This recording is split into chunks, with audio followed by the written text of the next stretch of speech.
Good afternoon. Thank you very much for joining us today. My name is Kiran Pastricha. We at Ananta Aspen are truly honored to welcome you to the second edition of our webinar series, Police and Policing. The Ananta Aspen Center has constantly worked towards building a society pivoted on values-based leadership and spearheading initiatives to create a society that believes in the process of dialogue and debate. Today, we are joined by senior women police officers from across the nation coming together to narrate their experiences and challenges faced during the pandemic. It is my immense pleasure to request Mr. Ramachandran, the founder president of the Indian Police Foundation, for making this a webinar possible. We look forward to our continued association, Mr. Ramachandran. This is very, very special to us, and we truly appreciate this partnership. Well, Mr. Ramachandran is the former DGP Assam and Meghalaya and has served as chief of the Assam State Intelligence. He has served the Special Protection Group, responsible for the Prime Minister's security detail for 13 years, and has contributed greatly towards developing the SPG to be a world-class security organization. He has also served as the chairman and CEO of the Cochin Port. His contribution towards national security is unparalleled, and we are really proud to partner with him and his organization for this program. Mr. Ramachandran, would you please say a few words to us? Good afternoon, everybody, ladies and gentlemen. Welcome to this webinar being jointly organized by the Indian Police Foundation and Ananta Aspen. Today's theme is about celebrating women's leadership. Women's leadership in the police, in the Indian police. In fact, advancing women's participation and leadership in the Indian police has been one of the abiding themes of the IPF ever since its inception.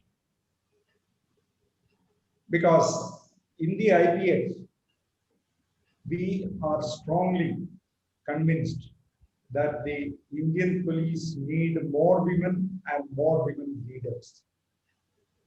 So ever since its inception, the IPF has been engaged in leading the policy advocacy for improving the representation of women in the police.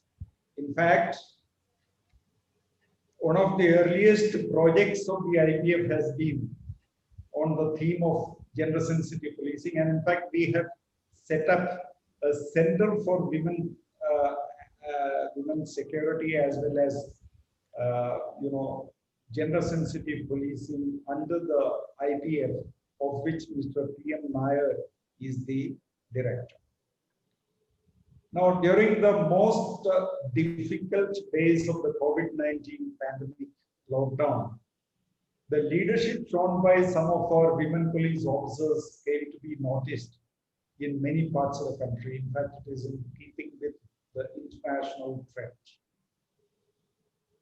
Many DGPs with whom we have been interacting have been praising the good work being done by the women police officers, especially highlighting how these leaders have been combining pragmatism, decisiveness, innovation, sensitivity, and empathy, while dealing with some of the most difficult and unpredictable situations in recent history.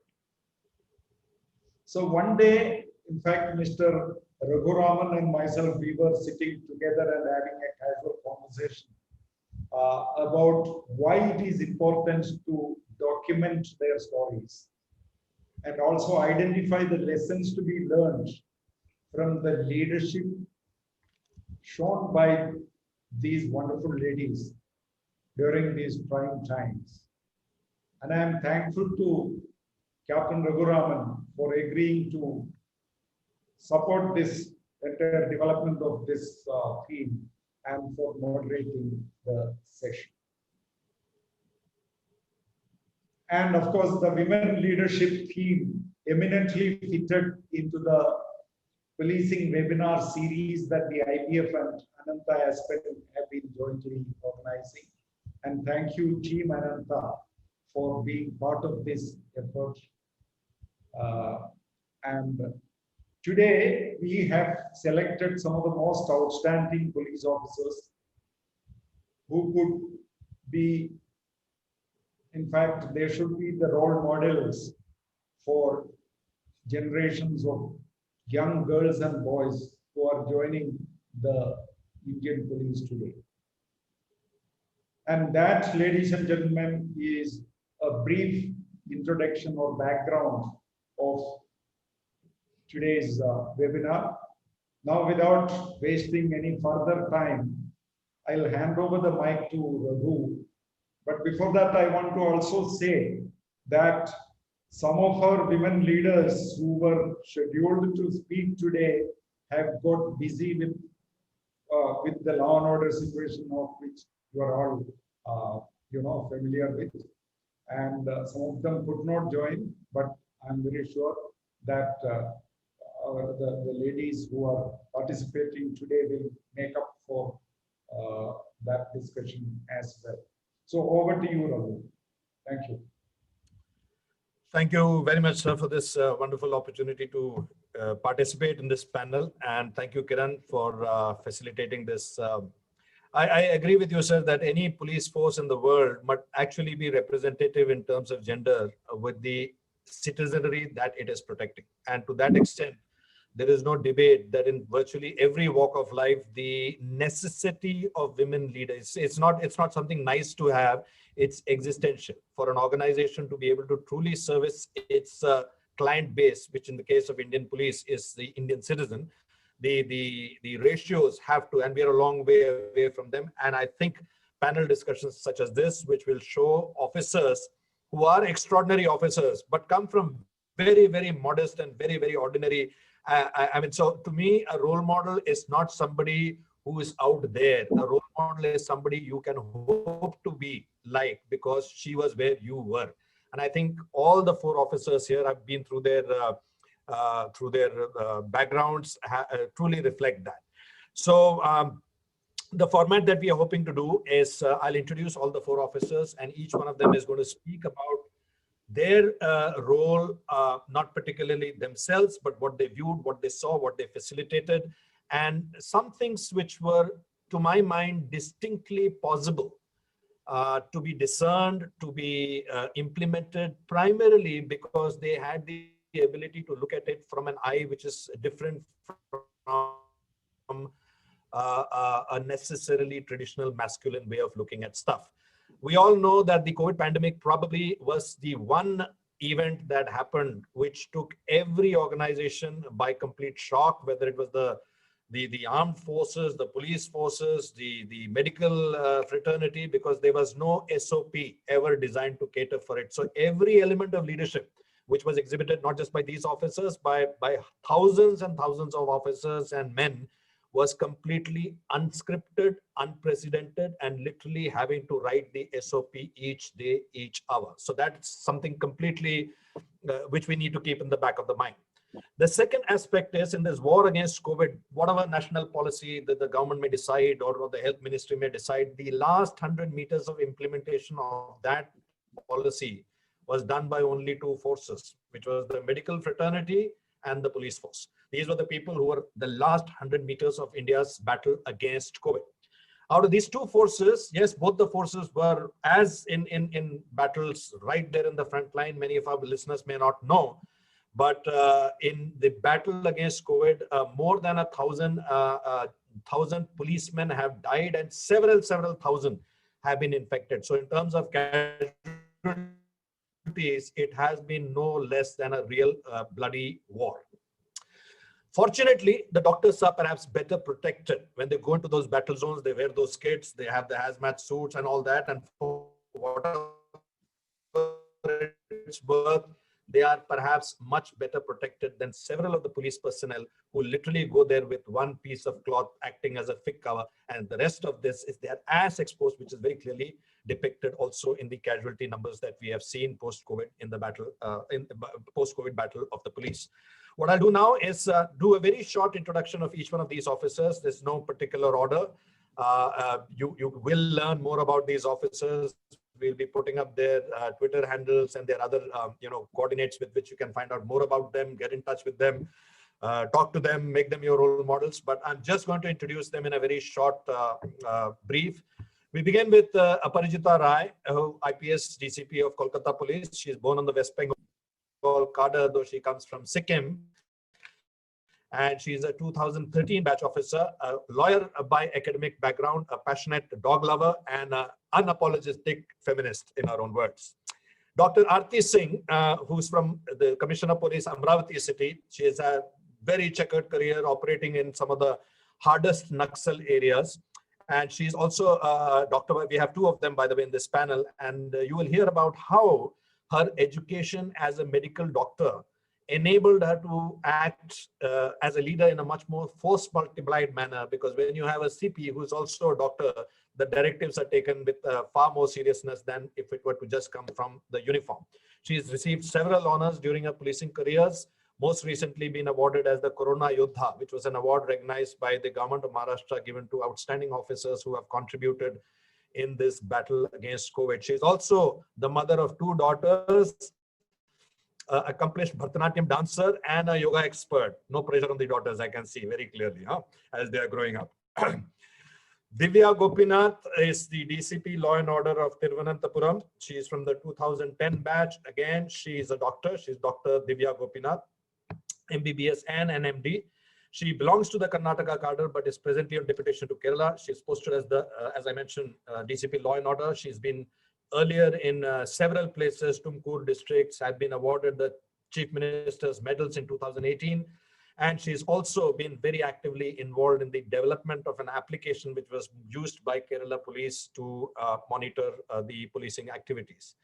And finally, we have Bharti Arora, who's the IG of Karnal Range, a very, as you're all aware, hotbed. Until this morning, she was uncertain that she'll be able to come for this session. And as a matter of fact, she's actually been pulled into this session. You can imagine what must be going on in her area of responsibility. She served as the SP of some of the tough districts of Punjab, in Ambala, Kurukshetra, Karnal right now, Rewari. Was also the joint CP in Gurgaon and Faridabad. She has been selected as the 100 Women Achievers of India by the Ministry of Women and Child Development in Government of India, and was personally felicitated by the President of India. She's also worked extensively in jails, in rehabilitation of prisoners, and also not just the physical rehabilitation, but also the emotional and the spiritual. And of course, like I said, I can go on and on about these four leaders, but I think the real purpose of getting these leaders together is for them to speak about their experiences. So let's begin with you, Aparijita. If you would just, sort of start off with what you saw in terms of the leadership crucibles during this pandemic. Good afternoon, everyone. Thank you so much for having me here. Like I said, I was not at the forefront, as in I was not on the roads battling COVID or with my force, but we were at the back end making it comfortable and safe as possible for our people. So the police system in this one was divided into two groups. One who was the larger chunk, who was on the streets every day ensuring the lockdown, mingling with the crowd, maybe contacting disease in the process. And there was a section who was at the back end, who was trying to foresee the things that these people would meet with, the exigencies that these people could meet with during the course of their duty, and how to mitigate that.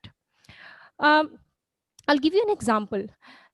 So we were almost like 2 months into the pandemic, and already most of our men and women knew about the pandemic and the necessities that was required, the preventive measures that was required. And suddenly one day in office, an ASI gets a call from home. He's working in his office. I was in the same building, and he took his phone, he answered his phone, and he just slumped on the ground. So his people were like, the people around him he works with, they picked him up and they were like, what's wrong? And he said, it's my wife, and she says that my son is not breathing. And this was a 25-year-old young child. And till that time, we all know that we had these notions of, like, it's not affecting the youth, and it's not affecting people with no existing comorbidities, and yeah, young people are normally safe, this and that. And uh, and this is when all of us in the police knew, like, this is what is happening around.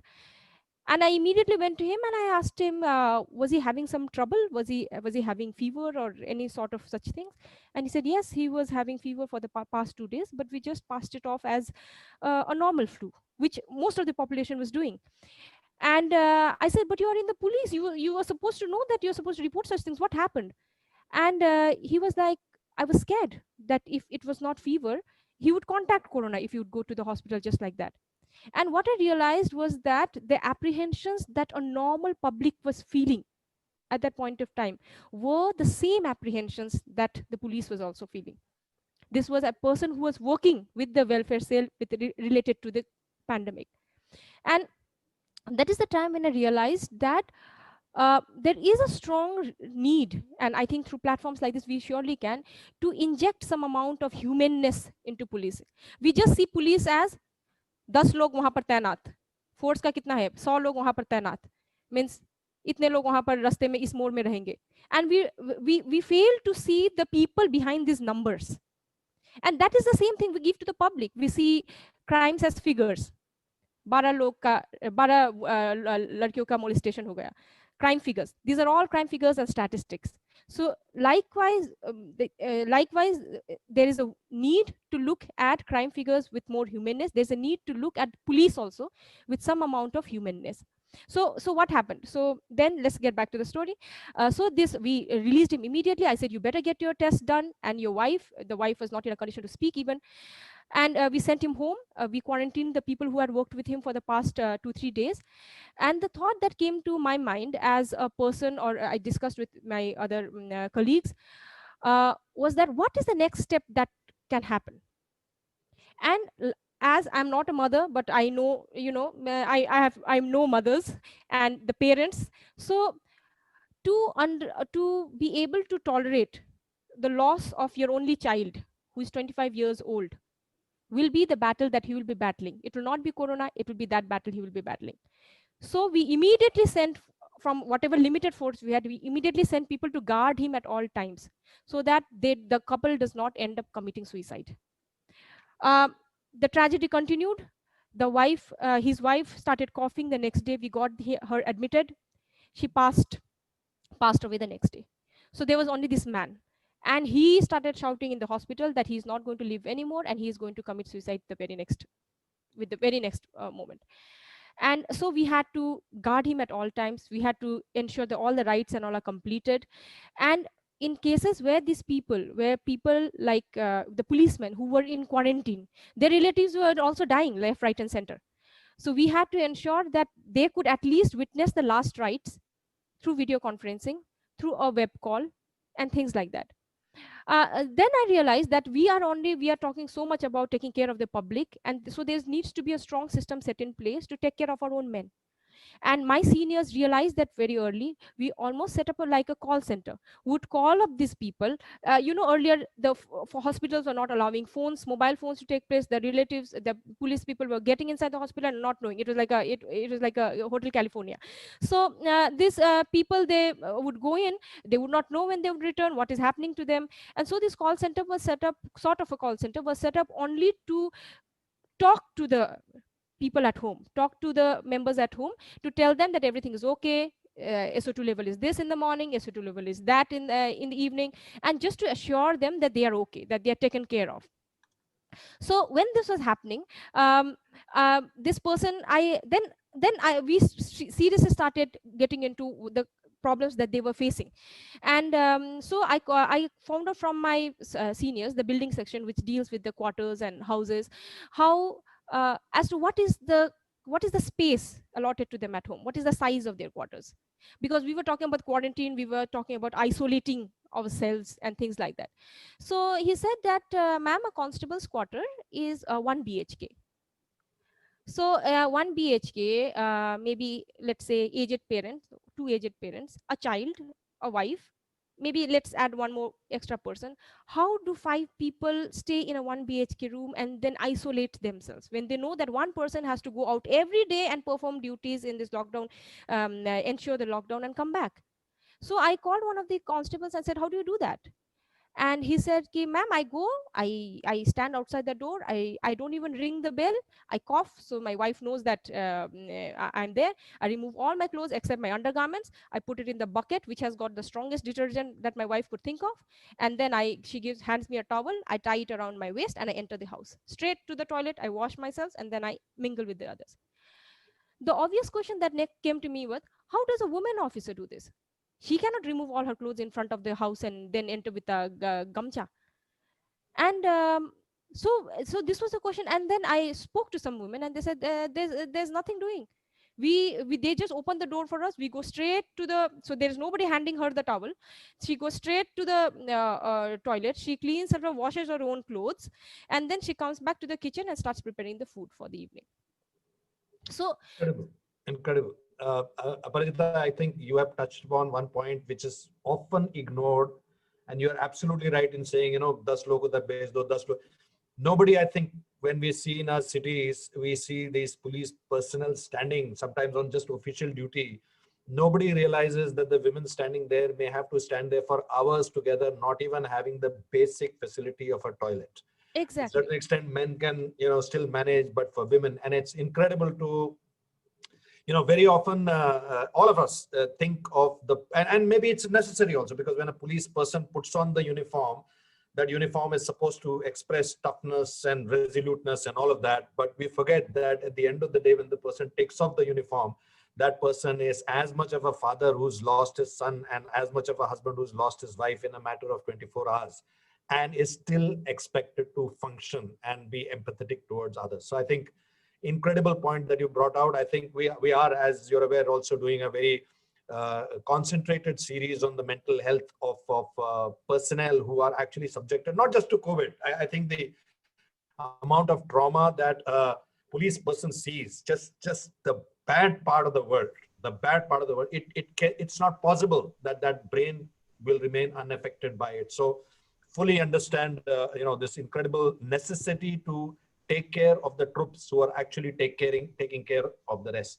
Dr. Aarti, you come from a medical background. And for you, in some sense, the other day we were talking, this was almost like the meeting of two worlds, the amount of studies that you did and you prepared. Maybe at that point of time, you genuinely did want to become a doctor and IPS was not in your radar. And I'm sure in your early parts of your career, definitely, the only one, there are several others who I know, but I'm sure a lot of people would have asked you that, why did you study medicine if you had to do this? And don't you think it's kind of fortuitous that these two domain expertise sort of came together during COVID? And what were your experiences on that? Thank you for the opportunity to speak here, first of all. And when we are discussing about, separately a panel discussion on women leadership, there's one thing I would first like to emphasize is that when we talk about this pandemic, there was no written, well-said rules as to how this has to be handled. In any other bandobast, any other law and order, bandobast is a term which we all in the department use very frequently. When it comes to any other situation, we know how to handle it because there's a well-laid SOP for it. But when this pandemic started, nobody knew what to do. So there comes the role of leadership.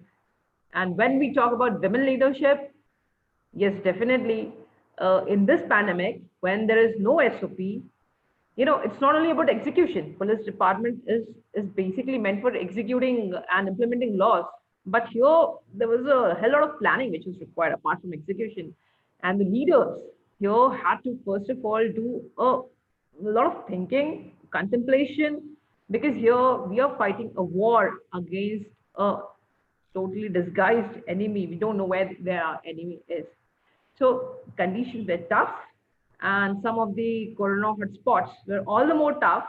The hotspot which I especially handled was extremely tough and challenging because it is India's it's the world's one of the most dense city. I'm talking about is Malegaon. Now Malegaon is known for its own Bollywood, which is it's known as Mollywood, and um, I mean, they have their own film line and the production, but Malegaon is also known for its two consecutive bomb blasts in 2006 and 2008, which makes it very, very sensitive. Now, in this sensitive town, which is known to be 70% of the livelihood is on power looms. When it became a hotspot, all the power looms were closed. There was, I mean, people were forced to stay indoors, and every family over there, there consists of at least 20 to 30 is a family size. So 20, 30 individuals who live in 10 by 10 slum areas.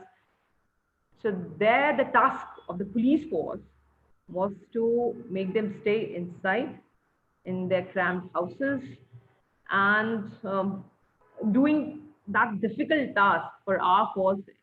I mean, it was something like a Herculean task. Now, our force, while doing so, became a little jittery because many of our people they themselves were falling prey to the disease, because as you rightly said in the starting, we had it is difficult. We also had the PPE kit, but to don the PPE kit in that summer heat of 35, 37 degrees, touching up to 40 degrees, it's extremely difficult. Inside the hospital, it's a little easy, but while standing on the road, donning that PPE kit, covered totally from head to toe, is difficult. Our police force, when they were not doing it, in spite of we providing them everything, but being extremely difficult. Even the face shield, standing on the road with the face shield, it just makes you sweat all the more. So it causes lots of profuse sweating. So our people were falling prey to it. It was a time when I decided that yes, I must lead my force from front. My headquarters is 2 hours away from the city. I stay where the headquarters is in Nashik city. But it was a time when I decided, no, I have to lead the force from front. They need me more. And I decided, as you said, I'm a mother of 2 kids, and the younger one is just 3 years. So I left my family behind. I went and stayed in that hotspot. I decided that I must counsel each and every man of mine, because they were like, they became a little panicky. And there, my profession, my previous profession, my medical profession, played a big role. Because when I counsel my people, they seem to be more contented with that, satisfied with that, because I was not speaking as a police officer. I was not speaking, do this, do that, and you will be corona free. I was the first one. We introduced the pulse oximeter, because pulse oximeter gives you it's an early sign. It's an early sign of the disease. If your SpO2 is above 95, there's nothing is wrong with you. So we started using that pulse oximeter. Every constable which is standing on the road, and it's very easy. You just have to put in your index finger into the oximeter, and it checks your reading. It started giving them a satisfaction that yes, nothing has happened to them. And I started telling them, do the recording daily. We started the medical health checkup. I used to tell them from morning to evening what you have to do, how to boost your immunity, and how to take care of yourself. I mean, when you are on the field and when you're off the field, what all precautions you have to take. That, in fact, boosted their confidence. And then Malegaon became a success story to be followed all throughout the state and the country as well. So that is how my profession helped me out there. No, that's an incredible, and I think we all, I mean, those of us who have served in uniform know this, that one of the most reassuring sight for the troops is the presence of the leader in their midst. And we also know that unfortunately, if the leader is in their midst, then a lot of tasks of the headquarters get, so a leader like yourself literally has to not just bounce between the home and the field, but also home, field, and headquarters. And I guess, that aspect needs to be really understood. Coming to you, Bharti, you're coming in straight from the hotbed of what is right now taking the nation's sort of attention. What was your experience of, by the way, I need to remind our viewers that if they have any questions, they should put that in the Q&A chat. They shouldn't wait for the end. If you have any question for anybody, speakers have already spoken, anything particular to them or question to everybody, please put that in the chat box. And also, this is a good time to remind everybody that even at an international level, forget about the policing, the nations which were led by women seem to have fared much, much better in this battle against COVID. And some analysts believe it is because the aspect of empathy and compassion, this is not strictly speaking a law and order issue. It is also an issue of managing the hygiene, managing the health, making sure food and water is provisioned, safety of the migrants when they are traveling. All of that is part of the challenge. And I think there may be some lessons to be learned in terms of handling crisis with a feminine trait being applied to it. And of course, I always say this caveat that the feminine traits are not the prerogative only of women. Men can also have feminine traits, but the traits of compassion, empathy, putting yourself in the other person's shoes. Your experience, Bharti.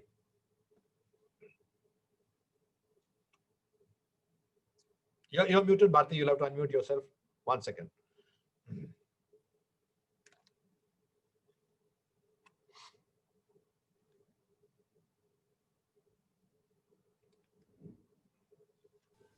There you are. Yeah. Good to go. Like the entire world, the police department was also facing multiple challenges.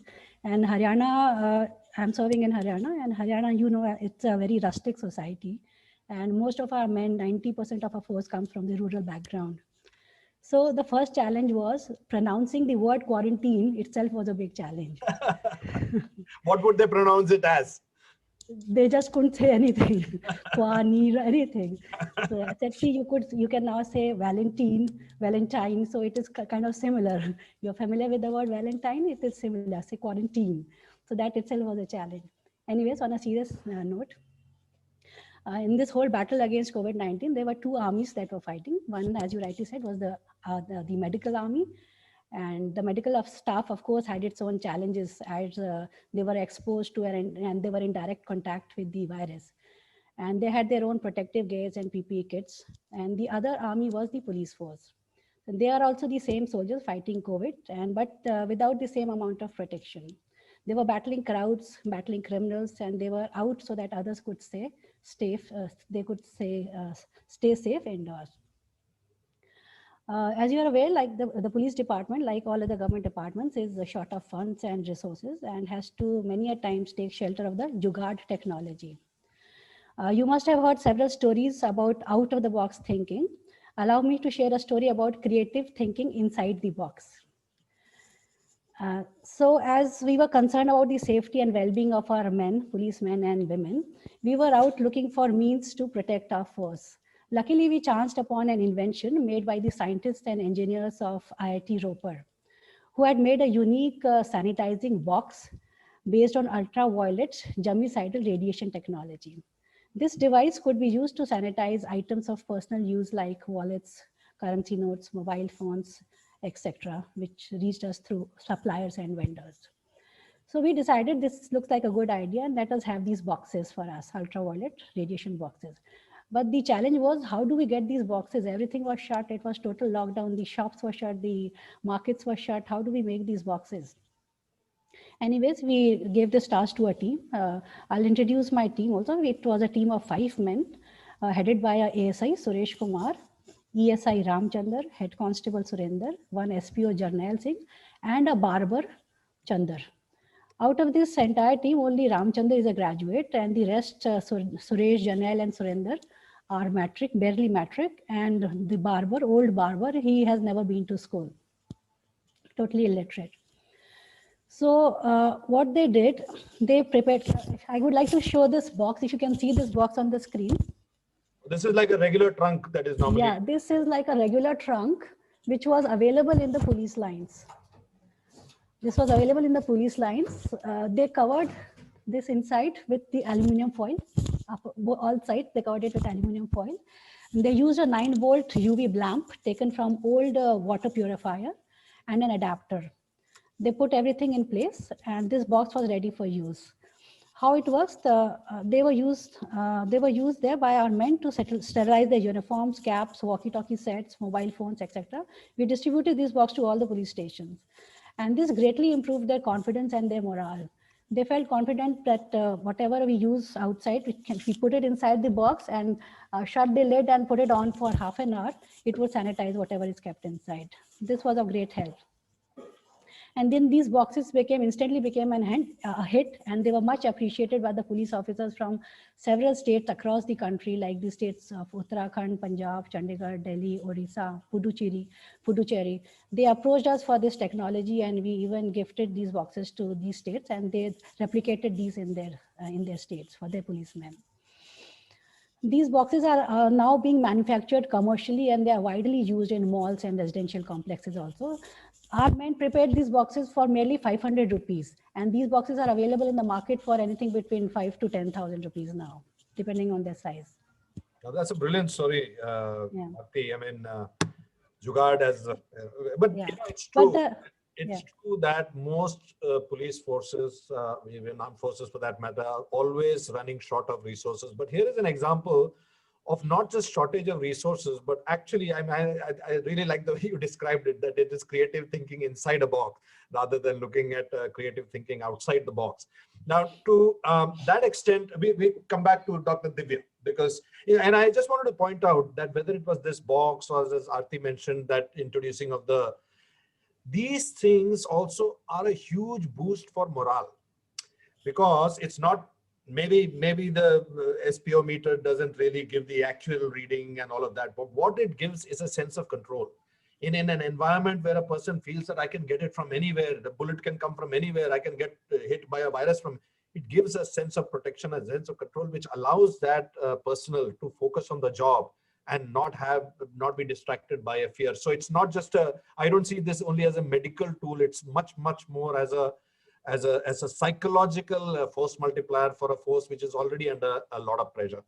Dr. Divya, your experience, the second doctor who's Thank you, sir. Very good evening to all of you.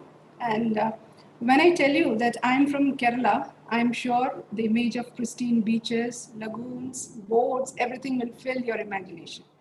Today, I'll also like to start with a small story, which is set in a similar coastal location, but unfortunately not exactly under such pristine and peaceful conditions. But before going, I'll just tell a background about COVID in Kerala. Kerala, as you know, that is one of the, not one of the, in fact, the first case of COVID-19 was reported in India, in Kerala, on Jan 30th, 2020. And the response of the state administration was very instantaneous. And as you rightly told, our health minister is also a lady, and she has been applauded all around the world for the work she has been doing. So the response of the administration was instantaneous, and the first episode was quelled there without any spread. And after that, we know that March 24th, the lockdown was announced throughout the nation, and all of us were in lockdown. But actually, the rise in number of COVID cases started happening in Kerala around June 2020.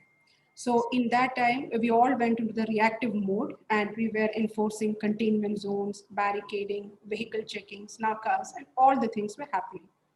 And the interesting thing about Trivandrum city is that we identified that the coastal areas were the epicenters of infection. From there, the infection was spreading to the rest of the city. So naturally, the policymakers decided that the coastal areas, if they could be contained, we can save the rest of the city. So we totally barricaded the entire coastal zone and separated it from the rest of the city. In fact, we called it triple lockdown, virtually limiting every citizen to inside of their houses.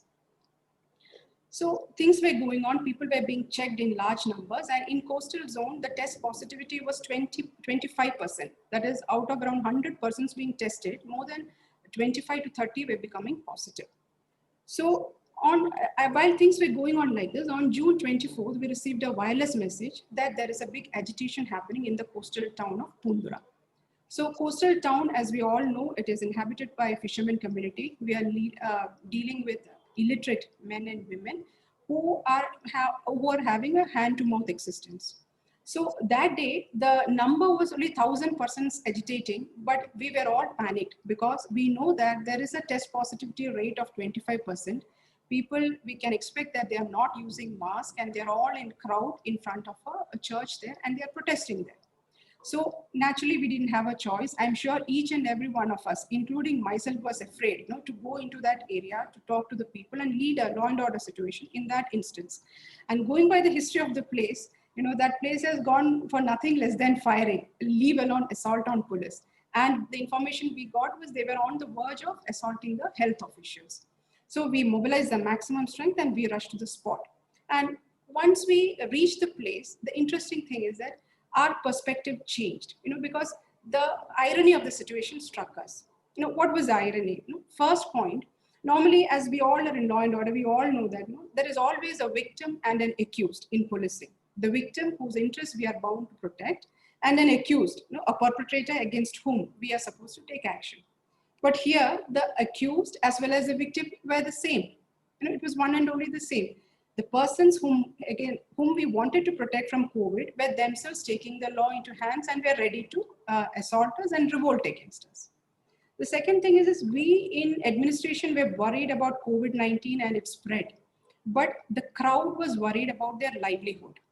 They did not have the regular supply. The fishing had been banned for months together. They did not have an alternative medical care because only COVID testing centers were there and regular doctors were a little unwilling to work in these areas because of the such high positivity rates. And without awareness, it was difficult to make the people wear the mask. So that was the second point. And the third factor was the level of misinformation which was prevalent among the communities. For a person in a coastal area, what they were seeing is that people coming all clad in PPEs coming, people were swarmed, like taken like goats into testing centers and tested. Now, once you become positive, you are not told because that much of briefing and all was not being done. And once they're positive, they're not allowed to go to their homes. Leave alone that, they're not even allowed to talk to their kith and kin. They cannot take a change of dress, but immediately they would be taken in ambulances to faraway CFLTCs where they were being taken for treatment. And interesting part is that majority of these people were positive, but they were healthy and were not having symptoms. So they were seriously doubting why they are being taken to faraway places and put in places along with people who are having vomiting and fever. Was it a conspiracy to destroy their people? That was the ridiculous level of thoughts which were among the people. And of course, there can always be such situations. There will be political conspiracy, there will be communal conspiracy theories all going around. So after going there and just talking to the people, we understood that this was definitely not a law and order situation. But this was a situation, or this was an issue of lack of awareness and lack of trust, between our agency as well as the people. So then what we could do is that we spoke to them, we engaged them. They were totally angry, but they were willing to listen to us. And in fact, as sir told, that day, the advantage of being a doctor, that was felt because I introduced myself and told that I am a doctor and I am a police person and I am speaking for both these group of peoples who are there right now fighting for you this battle and who are there and whom you are ready to manhandle. That was the situation. And we spoke and they listened, and finally we selected a small group of representatives from their side to put across their issues to the district administration. After that, the district administration also came in. A massive awareness campaign was launched. Alternate food supply was arranged, or not only food supply, but essential milk, grocery, everything was arranged. Alternate medical care was arranged. And the interesting part is, after 1 week, when the same health professionals went back to that area, they were welcomed with garlands and flowers. And it became viral, like a before and after event it became. So why I narrated this incident is to just highlight a few points. First is that traditionally we all have been thinking about the law and order aspect of policing, the hard policing as we put it. But with the modern times changing circumstances, I think it is it's high time that we recognize that the social role of policing is also equally important as the law and order role. And once this social role of policing was played throughout India, because police were there in every angle, whichever aspect of life, they were arranging transportation for migrant labor, they were providing food for the people on the streets, they were sending medicines to the needy, they were giving shelter to the elderly. Everywhere police was there. And this social role of policing was wholeheartedly accepted by the citizens of this country. And now, taking a cue from this, it is our responsibility to build on this faith and support that the public has put on us. I think this is a brilliant point that you brought out. Matter of fact, a few weeks ago, we were doing a very similar conversation with SP, very young SP from Mandi, who actually spoke about how they created WhatsApp groups to prevent domestic violence, which was increasing during this lockdown period. And he pointed out that these WhatsApp groups, though they may have been created because of COVID, don't need to stop after COVID, because many of these elements, and I think what you brought out here, by the way, what you explained in layman terms is actually a very, very important construct, because the use of kinetic energy to resolve problems those days are over. We are seeing that in the army, we are seeing that in the US Army is not able to subjugate an Afghanistan. It's as simple as that. The days of kinetic energy are over. I think the ability to maneuver, and I truly believe there should be a case study of a before and an after, because while you did use the word ridiculous, for that person, it is not ridiculous. For that person, suddenly, people are coming, doing some test, putting them inside clothes, taking them away, don't even... In normal course itself in India, if you take somebody to a hospital, you have no idea what the hell is going on, because doctors won't talk to you, nobody will talk. Now imagine when the person is... So from their perspective, it was not ridiculous. From their perspective, maybe it was a mass transplant. It has happened in India in the past. Narratives are there in the past that it could have been happened. So I think the importance of strategic communication, the importance of... So many of the things that you probably did post this instance, if that was templatized for any kind of a scenario, that there needs to be much better communication, people need to be taken on board, they need to be taken and shown what is going on. And especially the challenge is that these aren't people to whom you can send out leaflets or WhatsApp messages, because as you rightly said, they can't read or write. So it will have to be done. So that engagement, I think that kinetic to the maneuver style of leadership or style of policing would probably be something that... I know, the conversation, it's 47 minutes since we began. I didn't even realize it. We've got maybe 13 minutes left. And I know while all of you will be like full of stories, and I'm sure many, many of your listeners, and especially listeners from your own states, will hopefully badger you and ask you to share those stories.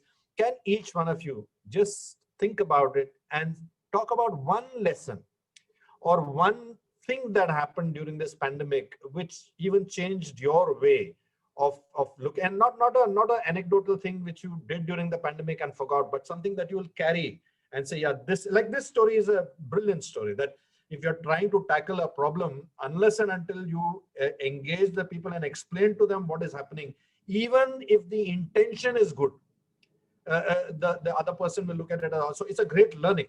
Any such learning, and Aparijithar, you've been quiet for some time, so why don't you start first? One learning that you would say was something that was, it could have only been learned during the pandemic.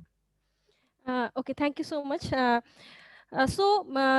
entire police system, or I would say in the uniform forces, you being a part of it, is based on these pillars of, hierarchy and discipline.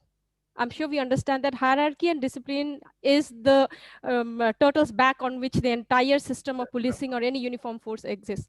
Now, in the face of pandemic, and also Calcutta also faced Amphan, one of the biggest cyclones that hit India in recent times, which is supposed to be an equalizer. These things, death, destruction, natural calamity, is supposed to be an equalizer. And when you come in the face of death, hierarchy, discipline, everything just goes haywire, naturally so. So the challenge that was there for us was to ensure this this structure of hierarchy and discipline remains, because that is how we get the work done, and also to tackle the problem that is at hand. So in police or in any uniform force, which is largely masculine till now, uh, a leader is seen or visualized as largely a man who is strong, well built. Yeah, so alpha. Yeah, exactly. Well built, tall, probably with a mustache, preferably, and doing the right things, and getting his men done, and issuing harsh orders Directive and style of getting command. punishments. Yeah, yeah. And what I realized during this entire time, and I think many of us did, was that this is not working, or it is not working in the sense that it is not making people work happily, because we needed more amount of volunteerism during this time than following direct orders. And what I realized was that the leadership has to change, which I think we've been harping about in different angles, has to change from these type of leadership of issuing memos and directions and directives and orders, to actually convincing them that you will be taken care of and this is what you have to do. And because of this, I think we have now more than 100 police personnel who have volunteered to donate the plasma. So this is after they have done their duty and then contracted the disease and then got over it, lost some people in the process, and then still they're going step ahead and saying that, yeah, I am there to donate something if it's for everybody. And donation of blood, which was one of the largest blood donation drives amongst the police personnel in Bengal, it served so many public. And when I interacted with these people, it was largely, yeah, the department took care of me, and yeah, if they ask me, I'll do it. So I think that was a lesson that I learned, that I think, harsh Aparajita, leadership to more what, compassionate. what you have narrated just now, I think ought to become a case study. No, I'm not kidding, because world over, organizations are finding that the authoritarian style of leadership is not working, and persuasive style of leadership, where you take people along, where it's almost a service mentality rather than a directive mentality. And this is a great example where you have to draw on the voluntary resources of the people and not by order. 100 लोग उधर पहुंचेंगे duty पे, 100 लोग को आप duty पे बुला सकते हो, but you can't order 100 people to give plasma. No rule will allow you to do that. So I think that aspect, definitely, I'm hoping that the IPF will sort of work on that to make it happen. Dr. Aarti, one lesson similarly which like altered your way of thinking. See, when we talk about leaders, you can't be sitting in office and just commanding that yes, this is the situation, go and handle it. I'm the leader, I'll be directing you from the back end. So that doesn't work now, especially with this pandemic, when there was a threat to each and every life. As the previous speaker said, when it comes to threat to your own life, then the hierarchy and the discipline goes for haywire. So what I learned, as I had earlier said, was to show to my people that when I can do this, when I can stand with you, I can walk with you, you too can do it. And that send a message not only to my people, but to the public as well. A 10 lakh population which is staying over there. I used to do a lot of food patrolling. So, and it then happened that entire force of mine, which was earlier a little reluctant to come out on the streets to work in this pandemic, because nobody knew how the virus reacts. And especially it was a time when initially when it all started, and the media was projecting, especially because we had seen only the foreign countries where there were a lot of casualties. So there was a lot of panic in the forces, in the public. So that is the time when the leader has to actually lead from the front. I used to go around in standing with the constables at their points, taking a round of the city, the hotspots, the containment zones, because the police force were really, if you ask them to guard the containment zone, to guard the hospital, we had to guard the hospitals as well, because the patients were really hostile, because they did not understand. As Dr. Divya also said, they were taken to the hospital, they were asymptomatic, they didn't know why they're taken to the hospital. So there was a tendency to run away and to be hostile, again, assault on the doctor. So there was guarding outside the hospitals also. So imagine a policeman guarding the hospital, how fearful it would be for him. So there, the discipline hierarchy will not work unless and until you go and stand over there. So that is what I learned. I learned the lesson learned, or the point to be taken home away in the pandemic as a leader is, unless and until you do it yourself, you cannot preach it. So I was standing with them at the hospital, and that is how I made them realize, and that was a confidence booster. Otherwise, I remember just a few days of the pandemic started there, and there was a newspaper headlines which our own constable gave कि मालेगांव मौत का कुआं है, यहाँ police काम नहीं कर सकती. So that was the time, and I turned the tables around, and so the learning is the leader has to be with the forces, do what the forces are doing, and then only you can expect the force to give 100% of their life and duty to you. No, actually, it's a reiteration of the age-old principle of leadership. I guess all principles of leadership are, age-old, and they get reiterated with each experience. The leadership is a contact sport. You cannot play it remotely. It cannot be played remotely. The leader has to be seen by people amongst themselves. So that's a great lesson. Bharti, you had an experience where, Aparijithar was talking about hierarchy, and for some of our viewers who don't perhaps understand the importance of hierarchy, when you have a company of 180, 170 troops, and they have to hold 4,000 protesters in front, I can assure you that it takes a lot of nerve, because you're seeing the mob coming up. Even if you have weapons, even if I'll fire 5-6 rounds, and I'll be burnt alive. I'll be lynched alive. To see a mob of 4,000 in front of you and to hold takes a lot of discipline, takes a lot of hierarchy, and yet the same 170, 180 also have to work with these 4,000 in terms of maneuvering them into their side. So Bharti, your experience from you were telling me a story about this a little while ago.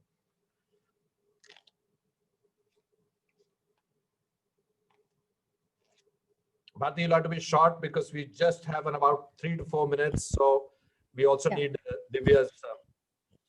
So there was a law and order situation just a few days back, and where a massive crowd of 4,000 people, they were a very angry, agitated crowd, mob with weapons, with lathis and dandas and everything, and they were very agitated. And there was a there was a force of around 170 men, and they were tasked with protecting a public rally that was on the other side. And this 170 men, they were they were facing this crowd of 3,000, 4,000 people, and there were no reserves to come very immediately. We could not get reserves immediately. There I witnessed this lady sub-inspector, Rekha Rani. She's from a very humble background. Her father was a Raj Mistri. Her mother used to stitch clothes, and she's the eldest of the 5 siblings. And she took this at the age of 19. She joined the police service. She joined as a constable. And she also used to stitch clothes before joining as a constable in the force. She rose up to the occasion, and among these 170 men, she was the only lady. She was a sub-inspector, and I saw the way she fought these 4,000 people. The enthusiasm, the vigor with which she fought these men. She lathi charged them, and it was amazing. It was an inspiration for others. So I realized that leadership comes neither from the gender nor the rank that you hold, but from your ability to take responsibility, your enthusiasm to accept challenges, your passion for your job, and your empathy for others. No, I think that's a brilliant, and I'm so happy that you sort of highlighted this particular ASI, not so much to bring her glory, but to make sure that every 19-year-old girl out there who is listening to this knows that I can also do it. It's no big deal. I think, one of the things that the 4 of you and many, many other women officers are doing that thing which Roger Bannister did. Some of you may know that story. So until Roger Bannister, there was a belief in athletes. Aarti will definitely know the story, being an athlete, that the 4-minute barrier to run a mile, the 4-minute barrier cannot be broken, because no human can run the 1 mile in 4 minutes, until Roger Bannister broke that. Interestingly, within months of him breaking that record, there were dozens and dozens of other athletes who were breaking it. It was just a ceiling in the head. It was nothing to do with nutrition, with physiology. And I think that's the role that the 4 of you are playing. So I would request all the viewers who are watching this, not just live, but also in the recording, we will be putting up the social media coordinates of all of these officers. Please chase them, please badger them, and make sure that you are able to take this knowledge that they have and the experience that they have from them. Divya, the last words from you, your lesson from the pandemic, and then I'll kind of wind it up and sort of hand over to Mr. Ramchandran. Thank you, sir. You have asked me for one. I would say three, sir. The first thing, as all of us would agree, this COVID has opened a new chapter in policing, which we all, in different stories, put it across as social policing. So I think it is high time that we leaders also understand that from the colonial force which we were, now we have to change our mode into the role of a facilitator, like a service provider to the society. And second is Aparijithar was telling the role of welfare, the importance of welfare of our men and women, because they have been working without any questions, asking any questions, and day and night. So their welfare is very important to us as leaders. And last, and definitely one of the most important thing is the change in the attitude in the society and the agencies with which we collaborate. Because many a times we feel that the services of our men and women are taken for granted, going by the history. So that has to change. First, our attitude of changing into social policing, along with the law and order role, and changing into a service provider role, taking care of our men and women. And of course, we should demand the change from society, and the system of being portrayed in Hindi films and all films as the villain has to stop, and we have to come up as heroes. So Divya, for that, I hold only one fraternity totally responsible, and that is you. I'll tell you why. I'm just saying it in a funny way. I genuinely believe that not just the police, the armed forces, and many other entities who have always remained a mystery to the average public, they have to start creating their own brand ambassadors. So you four are, for example, brand ambassadors for the force, because if you leave that place vacant, then nature, as you know, abhors a vacuum. Anyone else will come and fill it. And in this particular case, Bollywood has come and filled it. I was telling this to Mr. Ramchandran in a little while ago when I was doing this session with these two young officers, two IPS officers. There was Harsh Podar from Maharashtra cadre, and the other officer, I'm forgetting his name, from Himachal. He's SP in Mandi. I got so many comments after that saying that these are brilliant. We need more IPS officers like them. And I was saying that all IPS officers are like them. The fact is, you don't know about it. You think that Salman Khan is the representation of and I think to that extent, these kind of conversations, these kind of dialogues, the conversation that you spoke about, how social policing needs to change, or how Aparijithar talked about the authoritarian leadership has to change to a persuasive leadership.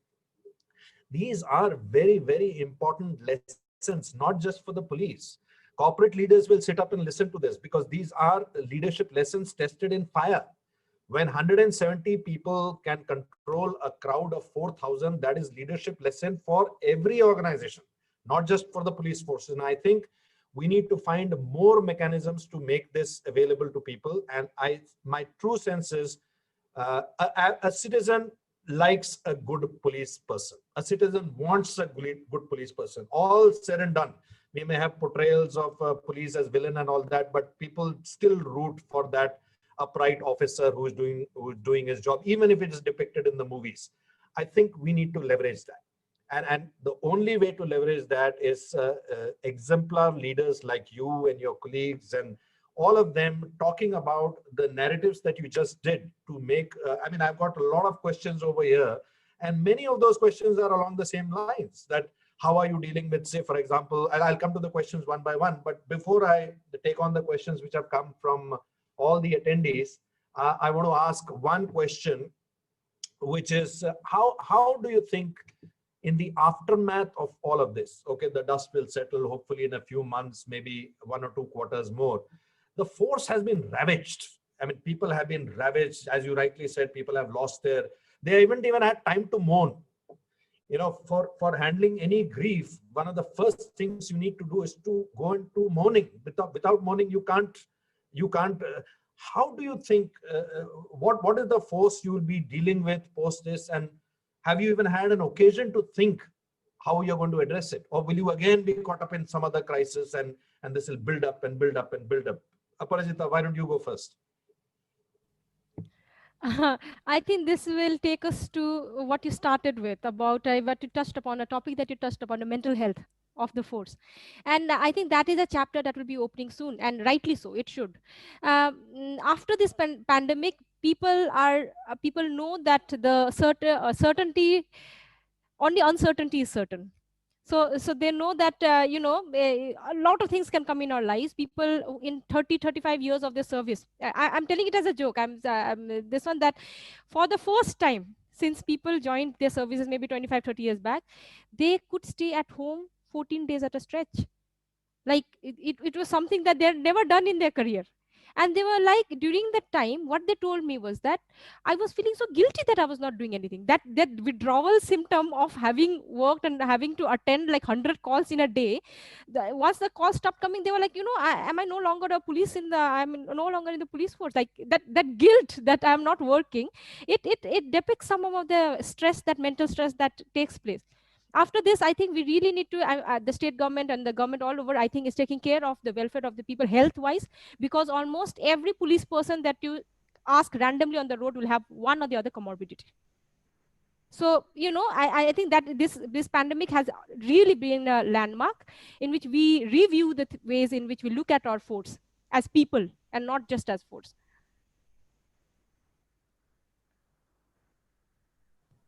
I fully agree with you on two counts. Most people, again, do not know that if you actually look at a lifestyle of a constable, apart from the training, whatever 9 months or whatever, after that, they don't eat food. Firstly, they eat junk food. Secondly, they don't eat that in time. Thirdly, there's so many. I mean, look at the pollution that a police personnel is exposed to.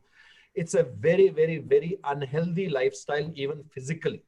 And as we know, one of the main causes of mental stress is also physical. My sense is a body of a 35-year-old policeman is actually ravaged far more than his 35 years, probably a good 10 to 20 years more in terms of his internal organs being sort of ravaged. And in a way, the good thing that has happened is mental health has now become a mainstream topic. Earlier, if somebody said, I remember even in the forces, if you say anything to do with me, what kind of an officer are you? Come on, it was all, as you rightly pointed out in the beginning, all very alpha. You have to be alpha. Any sign of weakness is seen as a poor leadership. And I think what you're saying is it's very important for people to recognize that leaders are also vulnerable. And vulnerable leaders are also great leaders. It doesn't have to be an infallible Superman, because those people usually explode. When they fall, they usually explode, or they take out that explosion somewhere else. It may not happen at workplace, but it happens somewhere else. And we know those stories. We know stories of how the price for the trauma that the police person goes through is often paid by the spouse and the kids. So that's a part of the story which is never told in Bollywood movies. The trauma and what happens to that.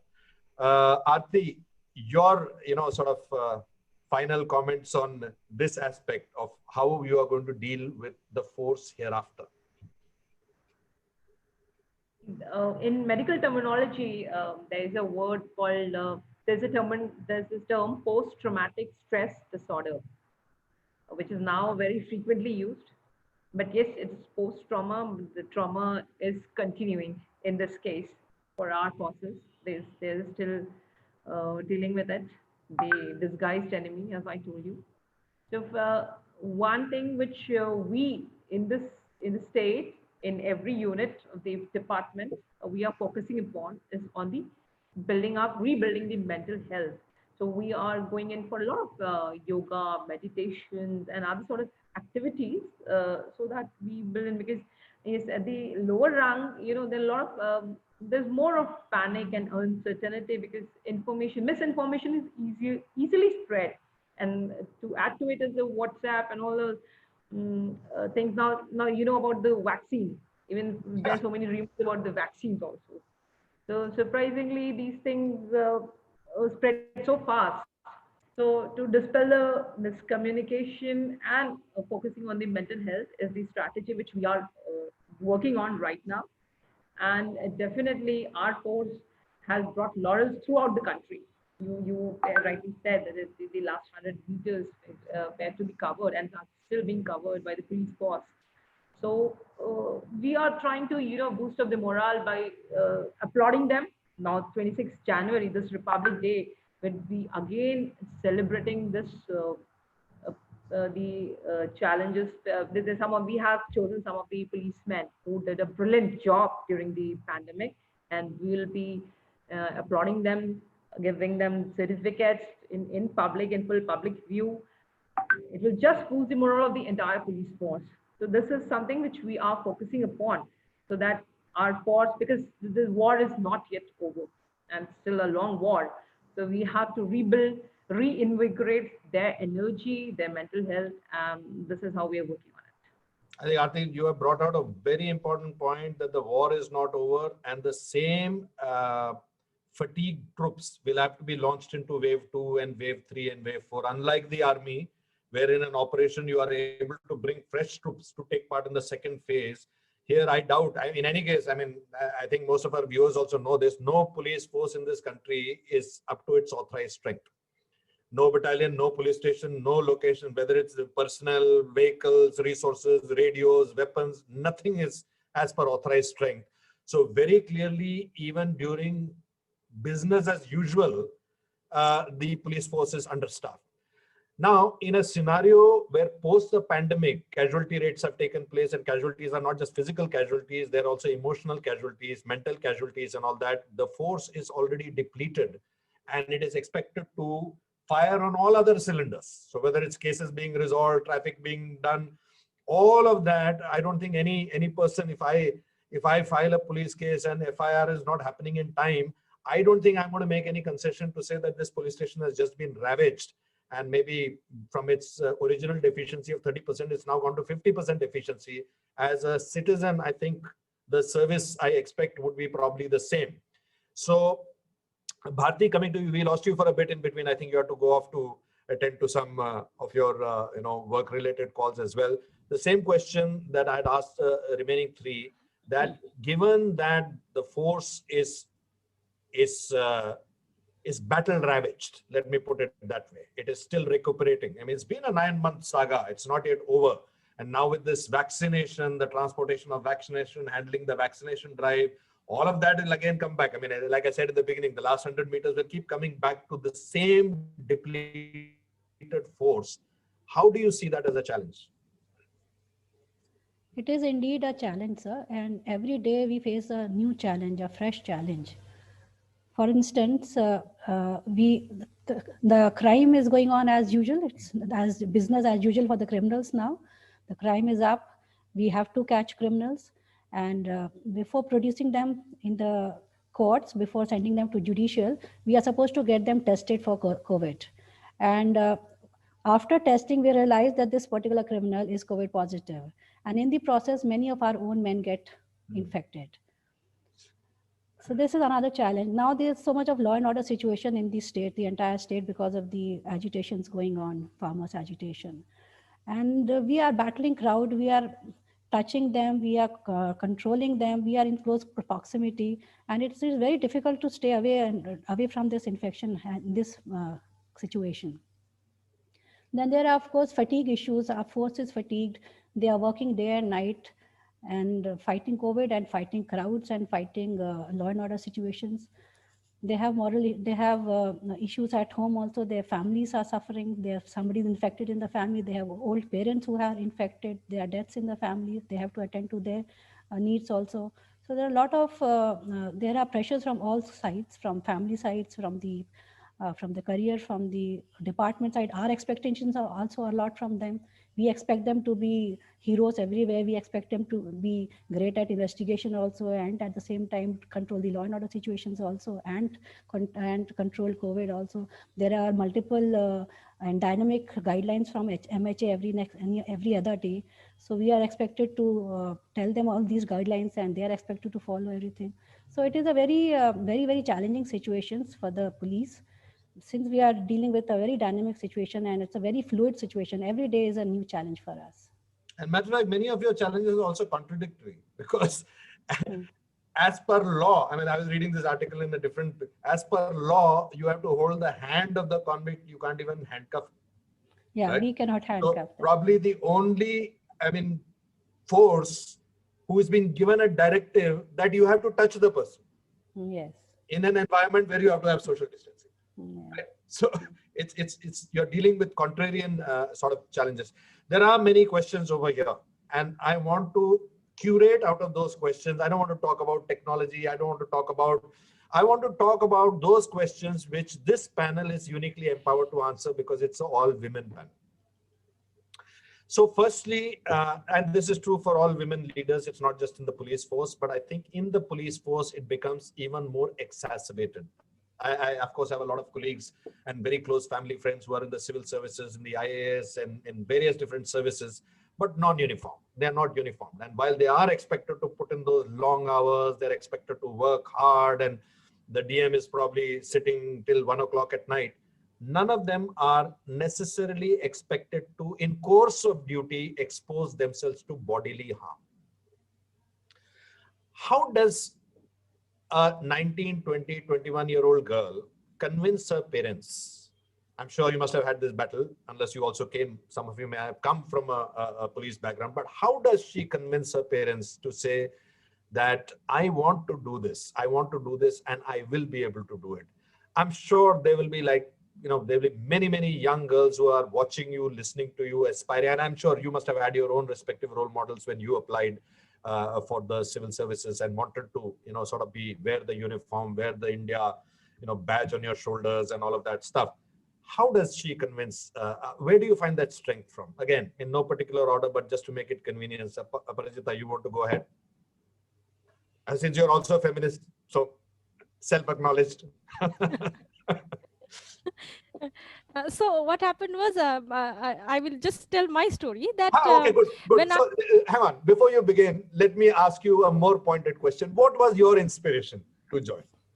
Okay, my inspiration came in the form of a denim jacket, which had this flaps on your shoulders with a star.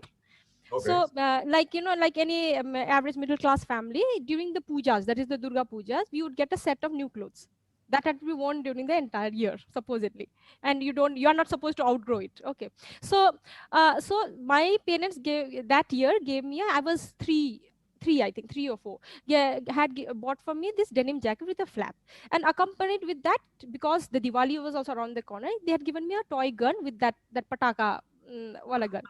So, and that was the time when I had watched Tiranga, and consequently after that year, this movie called Krantivir, Nana Patekar and his fiery speech, and all I wanted to be was a police, not a policeman.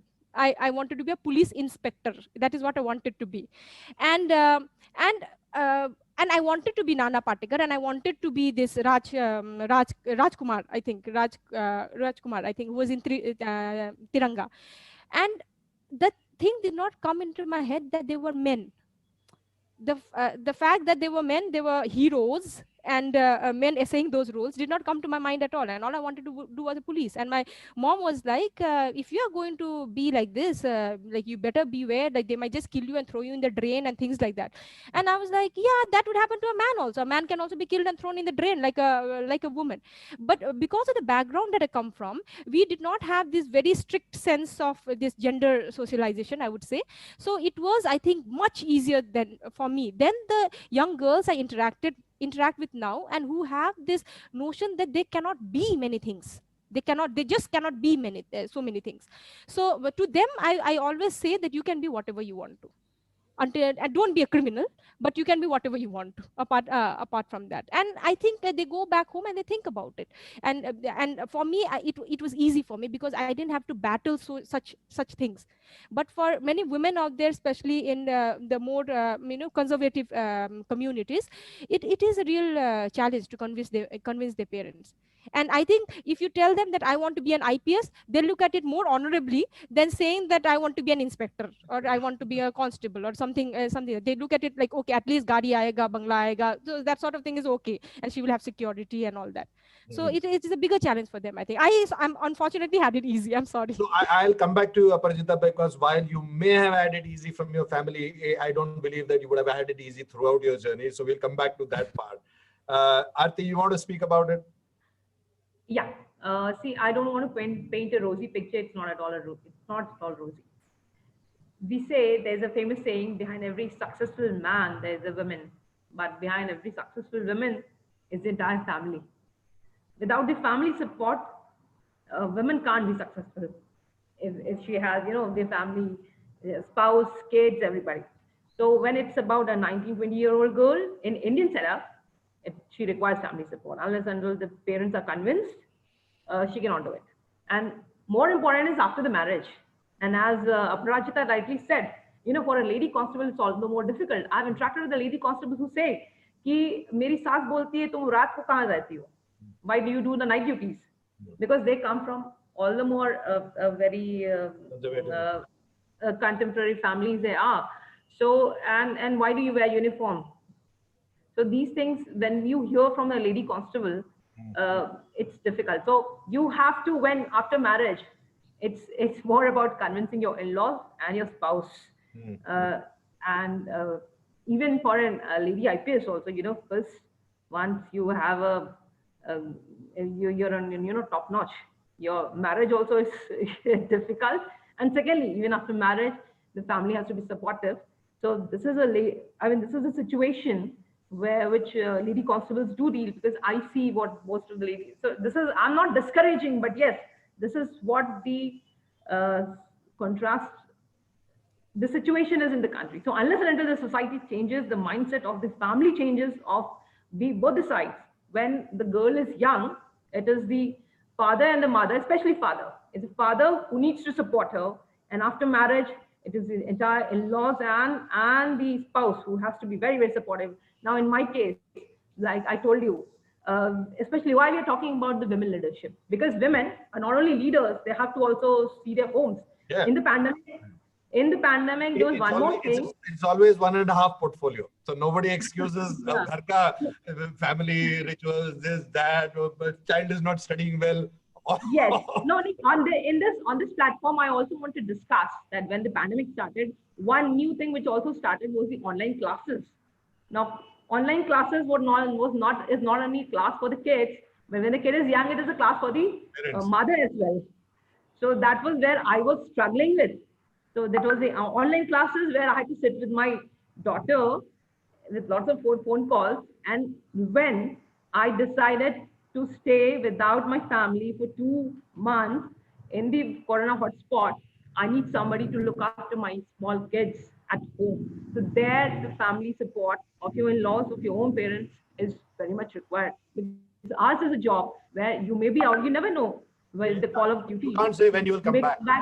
You Yes. can say when you will go, but you can't say when you will come back. Yeah. Yes. So when a man goes out, he has his spouse there, he has his wife, he has people to help him out. But when a woman goes out, because I can narrate my own incident, because this is what I went through. I have a 3-year-old daughter who never sleeps without me. But when it was a call of duty and I had to choose between the two, and I was out, I required a huge family support. And this is what any woman who is working requires. So without painting a rosy picture, this is the scenario which one should know. No, but I'm glad that you brought that out. And I think it's also important for a lot of people who, say that, yes, we need more women participation, we need more in leadership and all of that, to actually ask this question that as a society, are we facilitating that? Forget about all this providing of babysitting and all, but this point that Aparijithar pointed out, it's actually true. I've met an IPS officer, lady or IPS officer, who narrated this incident to me, that she was invited to some tea or coffee with her in-laws, some people who had come, and she just came in uniform. And she was chided that, why did you come in uniform? Why would it was almost as if the family was apologetic that she had come in uniform instead of feeling proud about it. So I think while it's nice to put out these slogans that we need more women participation and all, but I think as a society, we have to really put those infrastructure pieces in place. And we need to, again, remember the point, we are not doing it for women empowerment. We have to do it because it's existential. You cannot have a service which is servicing 50% women gender, which does not have the same representation in the service, and still think it's going to be effective. It's there everywhere, not just in police. That necessity is there everywhere, but obviously, Bharti, you fortunately come from a state where there is supposed to be a little bit more benign view towards women joining the forces and getting into, what is traditionally the male bastions. And, you probably come from that background. What was your experience, and what would you advise those young girls who are watching you? And I hopefully many parents who are watching and saying that I want to put my girl also through the civil services and through the IPS, or even through any entry into police. Fortunately for me, it was very pleasant and very rosy. My father was an IS officer, and this was the only service I knew. I did not know about any other service. I only knew UPSC. You have to do your graduation, take this exam, and get through. So I had no options. So that was easy. Then I got married to an IPS officer. My husband is an IPS. So it was very comfortable after that also, because he could understand my position wherever, you have to move at odd hours, and he understands everything perfectly. But I remember there were times when my daughter was 6 months old, and I was an ASP, young ASP, and we had to go out for night checkings or early morning parades. So I used to take my daughter along. There would be a maid and my daughter with her at the back of the gypsy, and we would be traveling. We would be checking night patrolling all night. So those were the challenges, yeah. But it was good fun. Life is all about challenges, so one has to accept challenges. But yes, for the lower staff, yes, it is tough. Once a lady constable told me, lady inspector told me rather, when they were put on duty, the OSI who's in charge of putting the men on duty, he would call all the women. He would say, "Sari jananiya ek taraf aa jao." Irrespective of your rank, he would say, "Sari jananiya ek taraf aa jao." Men would be posted as per their ranks, but for women, "Sari jananiya ek taraf aa jao," which is quite demeaning. It is not very a respectful way of saying things. And then our women, they stand on long duty hours. There are no toilets around. There are times when they have to change their sanitary napkins when there is no place they can do this. So these are very difficult times for them. Yes. I really hope that through these platforms, we will be able to create an awareness amongst people. And in the India of the future, if somebody sees a young police personnel woman standing outside on bandobast, just walks up to her and says, "Hey, you can use our toilet, you can come and charge your phone or whatever, just think of it as your home." And I think that, to my mind, would be a society which also appreciates the work that is being done by the other side and builds truly a public police, public participation, not these body committees doing these forums and all, but actually participating in each other's pains in that sense. Divya, you also fortunately come from a state that is encouraging of women into the work stream, not necessarily the police. Police is still considered to be taboo in Kerala for women, but otherwise considered to be a progressive state. What was your experience and your challenges, and if you have any advice for the people who are aspiring to become officers like you? Yes, sir. Very rightly said, sir. And tomorrow being the day of the female child, I think the discussion which we are having makes much more sense. Yes. Now, let us be candid about this. I would say that for a working woman, it is not easy. It is not easy for a working woman, and for a woman in force, definitely it is not easy, because we have to prove ourselves every day.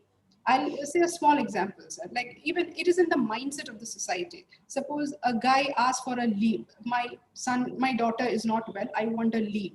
So everybody will go like, he's such a considerate husband. He's such a nice father. It's so nice. But when you hear a lady telling, my son is not well, I want a leave. Oh, there you go again. That is the response of the society. So it is definitely not easy. But we should be very fortunate that there are opportunities that is available. Unlike 20, 30 years before, situation has changed a lot. We have a lot of opportunities. But the point is, you have to put effort and you have to prove yourself every day. But once you do this, I think all accolades come your way, because the attention you get, the appreciation you get, I personally feel that it is much more, especially in police for women officers, it's much more than when you compare with men officers. So it is true that it is certainly difficult for working women in forces, and especially as you because of the extreme physical conditions which they have to be working in. But still, it is so nice that all of us, there are so many women leaders, there are so many people now coming to join the forces, and we are definitely proud of them. No, I am so happy that the four of you are very, very encouraging to the next lot and giving them, advice in terms of. I remember this was a conversation I had once with. There's a debate going on whether women should be allowed to enter the army in combat, not combat. You know the story. It's always happened. I'm sure it must have happened in police also. But one of the ladies who was an officer told me this statement, which I think is a very, very profound statement that I should share here now. She said that for all the male cadets who come to SSB to get selected, their selection process starts from there. But for the women, our selection process starts way, way before. We have to fight against our parents. We have to fight against the society. We have to fight against what people will say. My father may support me, but the uncles will frown and this and that. So our selection process starts way, way, way before. So this pyramid that you see, which reaches just to write the exam, is already fought several more battles than the boys have done. Because boys are sent with great fanfare. Oh, you should go to the army. You should, So to that extent. It's been a great conversation. 1.5 hours is just zipped past. And I think what you have shared with the people is it's incredible, not just for people to listen to, but also hopefully your own police forces, the troops under your command who will see their leaders talk about what they have achieved and, show that to their kids and say, look, this is my boss talking about me. And I think that's an amazing thing that you have done. It was wonderful. The time was really short. I am sure IPF is going to bring each one of you back again over here to sort of make sure that we are able to extract the maximum that can be done for the next generation of officers who will look at you as role models and want to join the police force. Sir, Mr. Ramchandran, I'll hand over back to you. We are at 5:30 now exactly. One sec. I think he'll. Sir, I would just like to thank you and all our panelists today for joining us and the audience as well. It has been a wonderful session, and sir rightly said, time has absolutely flown past by. And on behalf of IPF and the Ananta Aspen Center, I'd like to thank you for sparing the time and joining us. And thank you so much, Captain Raman. You have really tied the whole conversation together. Fantastic session. Thank you so much, everybody. And thank you everyone for tuning in and listening to us today. Thank you. Thank you, everyone. Thanks, Satan. Thank you very much. Bye-bye. you Look so forward to much seeing for each one of you soon. Bye. Thank you. Bye.